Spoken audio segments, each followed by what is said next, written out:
नमस्ते प्रणाम। हम आप लोग के बीच भसुर गीत लेके आइल बानी। अच्छा लगी तो लाइक और कमेंट और शेयर जरूर करब और कमेंट में बताइब कि हमार भसुर गीत आप लोग के कैसन लागल। जे हमार वीडियो देखा था, माई चाची बहन भाई भौजाई सब लोग के पैर छू के प्रणाम बा।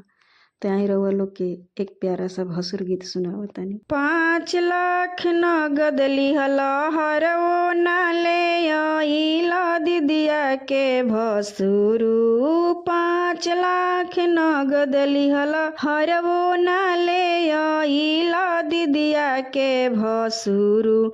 तू त इज्जत गवाइल दीदिया के भसुरू।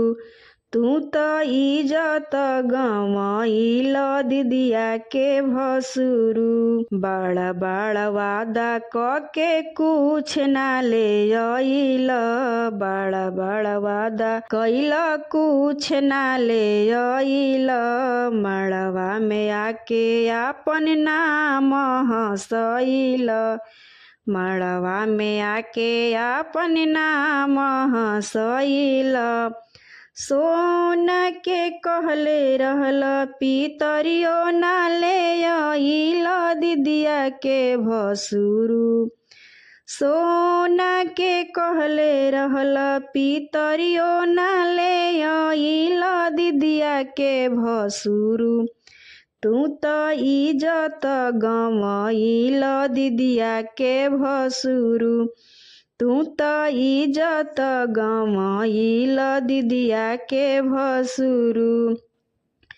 रुपिया लेबे में नाही तनिको लजइल।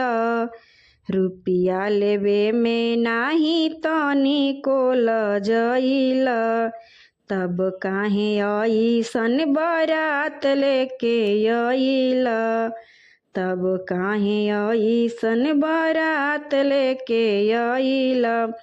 पापाजी पर हमारा, पापाजी पर हमारा तनिका ना मोहाइल दीदिया के भसुरू।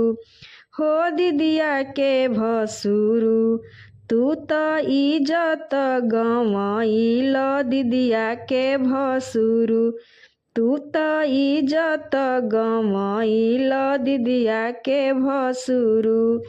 5 लाख नगद लिहल हरवो ना ले आइल दीदिया के भसुरू। 5 लाख नगद लिहल हरवो ना ले आइल दीदिया के भसुरू। तू त इज्जत गवाइल दीदिया के भसुरू। तू त इज्जत गवाइल दीदिया के भसुरू।